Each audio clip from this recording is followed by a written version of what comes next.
Hey everybody, let's talk about magnetism. Now, everything in the universe is made out of a couple of different types of materials.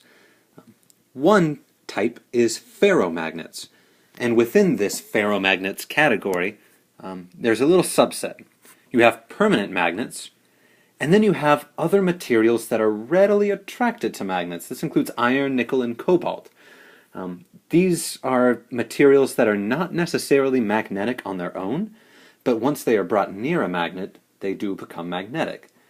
Think about little paperclip dispensers. You've got a whole bunch of little paper clips piled in here, and they're all touching each other, and that's fine, and I can't draw paper clips is what I'm learning.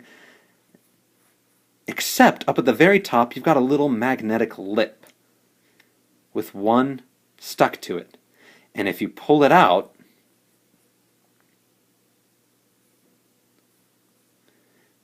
then the one just beneath it rises up and takes its place stuck to the magnet. The reason it rises up is the little paper clip at the top is acting like a magnet. So they're considered a ferromagnet whether or not they're the permanent magnet themselves, or if they're just kind of attracted to magnets. And we'll kind of play around with both types of materials. Aside from ferromagnets, come non-magnets. Now, within the category of non-magnets, there are two different types.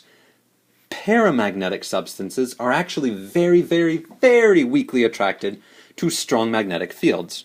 And diamagnetic substances are actually very, very, very weakly repelled by strong magnetic fields. So all substances in the universe are at least a little bit magnetic, even if they fall under the category non-magnet. We're not going to look at these too much, because these are so weak that within the realm of high school classical physics, we might as well just consider them not magnetic. Like, I don't know, paper. Oh, by the way, ferromagnets is actually named after iron, because the Latin word for iron is ferrum. This is why on the periodic table, iron has the chemical symbol Fe. So, that's just a little fun tidbit. How about that?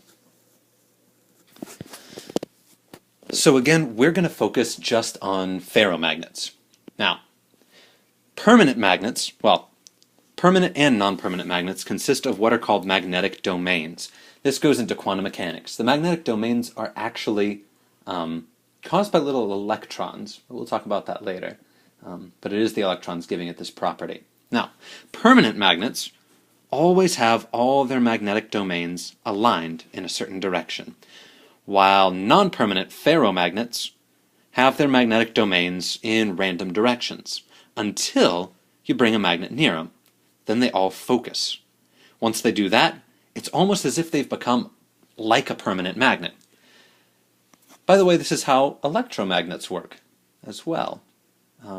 But it involves electricity rather than a permanent magnet, which means maybe there's some relationship between electricity and magnetism. I don't know. So when we talk about magnets, we're going to have to discuss magnetic fields. Now, this right here looks a lot like that positive-negative dipole of electric fields that you all saw. So just another way that magnetic fields are really, really related to electric fields. The difference is no magnetic monopoles exist. So with electric fields, I could have a positive charge and have an electric field all around that. I could have a negative charge and have an electric field all around that. I'm never going to get just a north pole, and I'm never going to get just a south pole. Any object that is magnetic has both a north and a south. And in fact, if you cut a magnet, it produces two little smaller magnets, each with their own north and south. Why does it not really exist? We don't know. And in fact, a whole bunch of scientists are trying to find magnetic monopoles, or create them. And so far, no luck. By the way, magnetic field has a symbol of B, because I guess scientists got tired of using M over and over and over again for everything. So anytime you see B, it means magnetic field. It's measured in units of Tesla, capital T. By the way, the Earth is a giant bar magnet. How about that? Now, if you notice on this diagram, the magnetic North Pole is pointing toward the south of Earth, and the magnetic South Pole is pointing toward the north. This is actually why the North Pole of compasses points north, because north is attracted to south. So, how about that? If we talk in terms of magnetism, we actually live on the southern hemisphere. Huh. Earlier I mentioned that magnetism and electricity were super related. We're going to look at a few examples in class, but you'll notice that a magnetic compass actually gets diverted. It stops pointing due north when you get an electrical current nearby. And similarly, the compass is affected when you have a charged balloon moving nearby, but you're not going to see it affected with a charged balloon just sitting there. So that means the velocity of the charged object has an effect. So you have to have movement of charge to create a magnetic field, or to disrupt a magnetic field, or to somehow have some sort of interaction with a magnet. That's kind of cool, and it's also kind of a problem when it comes to energy production. So, if a charged particle interacts with a magnetic field, it's going to feel a force. So let's say I've got a charged particle that is moving. That charged particle, if it moves through a magnetic field, will feel a force determined by the amount of its charge, its velocity, and the magnetic field strength. You end up with an equation that looks like this. The force on the charged particle equals the charge of the particle times its own velocity, and then you've got what's called a vector cross product with the magnetic field, measured in Tesla. Now, a vector cross product is, kind of, well, I don't think any of you have encountered it yet, so we're going to talk a little bit about that in just a second. But the final equation is F equals Q times V cross B. Now, a vector cross product is basically a way to essentially multiply two vectors to produce a third vector. And this third vector is perpendicular to both of the originals. How can that be, you might ask? Actually, you're not going to ask, but I'm going to pretend like you're going to ask. If I've got two vectors that are not perpendicular to each other, how can I get one that's perpendicular to both of them?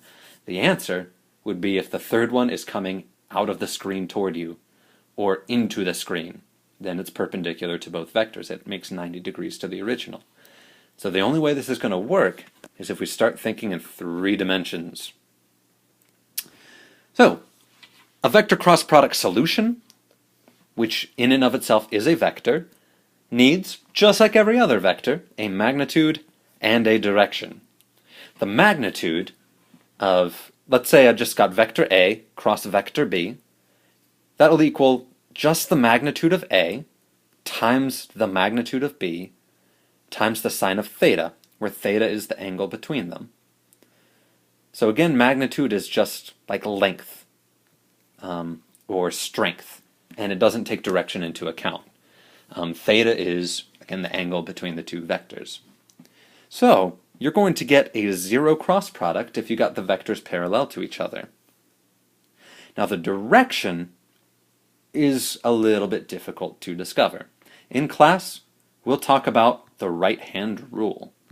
But essentially, you're going to have to use your hand to point in the direction of vectors to figure out, once you take the cross product of the two of them, the direction that it'll travel. Now, the problem is, all we've done so far have been two-dimensional vectors, through projectile motion, through torque, through everything else that we did. Everything could be described as right or left, and you would assign positive or negative directions to it, up or down, or some combination of up, down, right, and left. And I would denote all of them with just a vero, with just an arrow in the direction that it's pointing. Well, I can't really draw an arrow pointing out of the page, and I can't really draw an arrow pointing into the page. So, unless I'm really, really talented with art, and you all know I am not, and I can say the same for most of my scientific colleagues. So instead, we've come up with a couple of symbols. Out of the page is just a circle with a dot in the middle, and into the page is a circle with an X through it. Here's how I like to think of it. We've always drawn directions with arrows before, so I like to think of these as arrows as well. Just imagine an arrow is coming toward you. What you will see is the point of the arrow, the tip of it, right before it goes into your face. Now, if that's the case, all I'd see is the tip of the arrow. That's what I like to imagine this little dot is in the middle of the circle for the out-of-the-page vector. If I shoot an arrow into the page, let's say I respond because I'm angry that this paper is apparently shooting arrows at me, so I shoot an arrow back at it, what I would see is the little feathers of the arrow as it leaves me. So I like to pretend that this X are the little feathers of the arrow as it sails into the page. And that's what helps me remember what out of the page is and what into the page is. So, just a reminder of magnetic force. F equals QV cross B. I'll show you in class how to do the right-hand rule, but here's the crazy thing. An example of it. Let's say I have a charged particle, like a proton maybe, traveling to the right through a magnetic field that's pointing directly down the page. This charged particle is actually going to feel a force into the page. And that's pretty bizarre. That it acts at right angles to both the velocity and the field direction. You'd think it would act directly in line with the field or directly in line with the velocity, and nope, it's at right angles to both of them.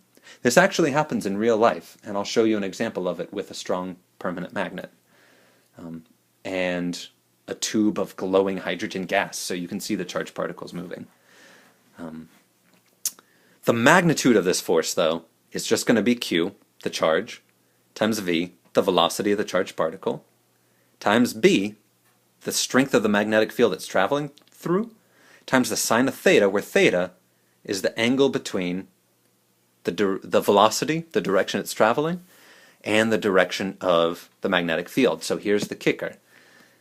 As a charged particle is moving, it will change direction if it feels a force that's perpendicular to it. It'll actually start to move almost like it's in a circle. But as it moves, theta, as it turns, the angle between the charged particle and the magnetic field might change, in which case the strength of the force will change. So we're just going to focus on snapshots. At this moment, what is the force on the charged particle? And that's what we'll be doing in class. So, I will see you all then.